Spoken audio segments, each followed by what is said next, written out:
Welcome back to Jurassic Park Minute. Jurassic Park Minute is the fan podcast that chronicles and overanalyzes the classic 1993 film Jurassic Park minute by minute. I'm Kyle. I'm Brady. And we're here to bring you minute number 13 of Jurassic Park. Brady, how are you doing this morning? Doing great. How about you? I'm doing pretty good, man. Doing pretty good. Just enjoying getting into Jurassic Park here. We spent a lot of time in Ellie and Grant's trailer this week, really don't we? The last few minutes we have. In fact, some of those points in those scenes were so slow that we were actually able to put in little...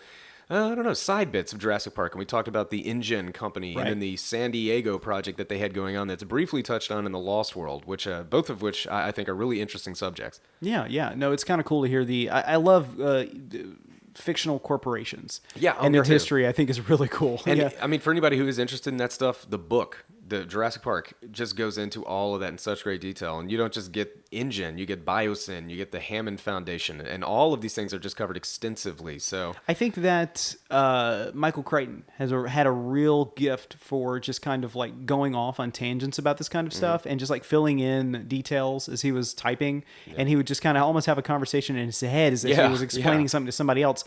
But he's so intelligent and he's so well spoken or well typed in this sense that you just kind of buy all of it. Yeah, and that's a good way to put his writing, is that sometimes it's just like a kid who's like making his own little story up when he's playing with his toys, and it's sort of like you're able to follow along and still be interested in this. I don't know. He has such a fount of knowledge about the world that he's able to just make stuff up, but then still use real facts. And by the time you're reading it, he could have been lying to me to my face if I'd ever met him, and I'd buy all of it. Exactly. Like, oh, really? Okay, so that's a lot of depth of history there.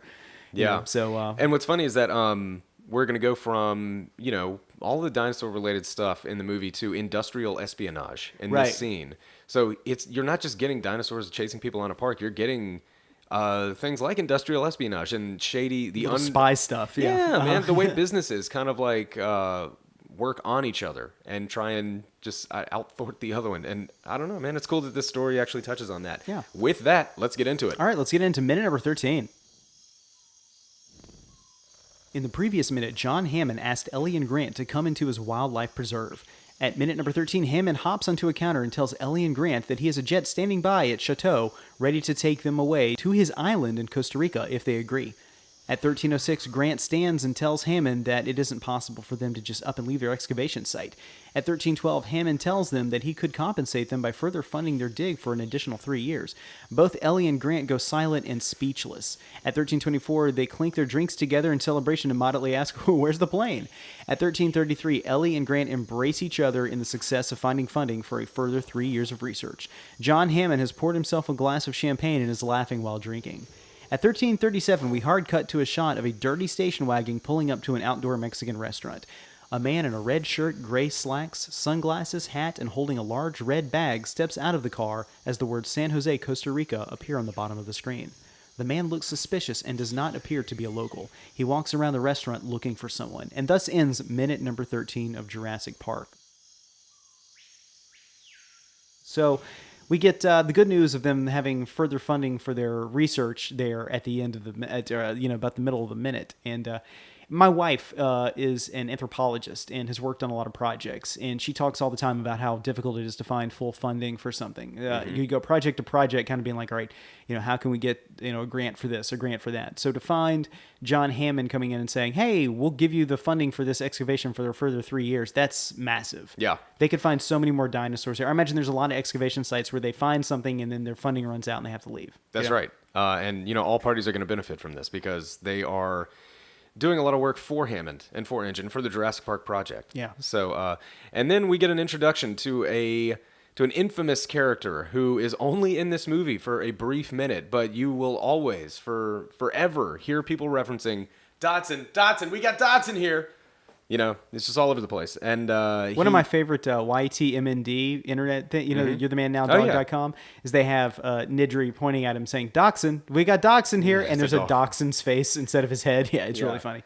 So, and what's funny is that he's only in this movie for maybe 3 or 4 minutes. Yeah, this is his one scene. And then he's out. And there's a really cool backstory that they go into a little bit greater in the book. And I know we're covering the movie here, not the book, but he is the head researcher at Biosyn, which is a competing company of InGen. Right. And they are trying to beat out InGen at the Jurassic Park, at creating dinosaurs for commercial purpose. So he's taking some shortcuts here by stealing something from InGen. Exactly. Yeah, industrial espionage, like you said. There you go. And they again in the book go into a little bit greater detail about what makes this guy so shady, and he's just a real piece of work.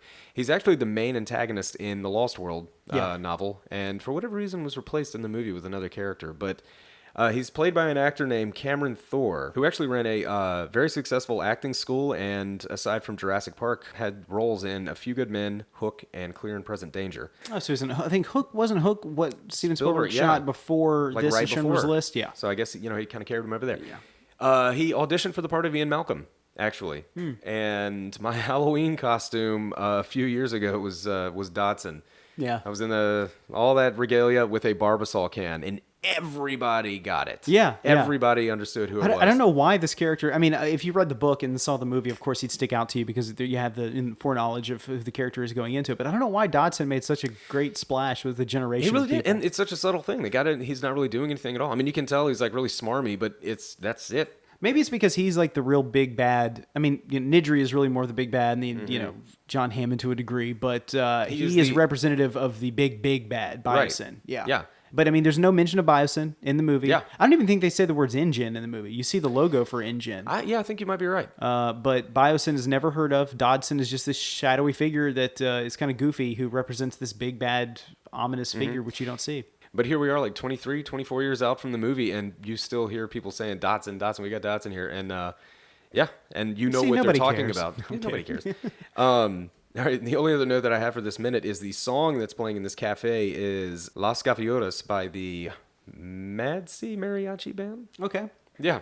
I'm assuming Sure, I'm I getting believe you. that Why not? enunciation right. But anytime I see people eating Mexican food in a movie, it makes me so hungry. I know, dude. And he's got that pie that, in a minute, but I want burritos. You know what? What? I'm done with this minute. Why don't we go get some Mexican food? All right, let's go to a fine Mexican restaurant, such as what, Taco Bell? Oh, yeah. Let's go. Chipotle? I don't know. One of No, those. Taco Bell. Izzo's. Taco Bell, for sure. Let's go to Izzo's. Oh, Izzo's. My God. Why yeah, go anywhere please. else when you have an Izzo's? Right? Yeah. That's a local burrito chain for those that don't know, and it's fantastic. All right, So, for Kyle, I'm Brady. Let's go. Come on. hold on to your burritos.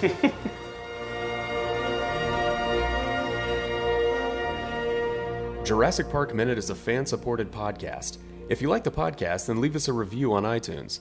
You can contact us at JurassicParkMinute@gmail.com and visit us online at JurassicParkMinute.com, Facebook.com/JurassicParkMinute, and Twitter.com/JurassicMinute.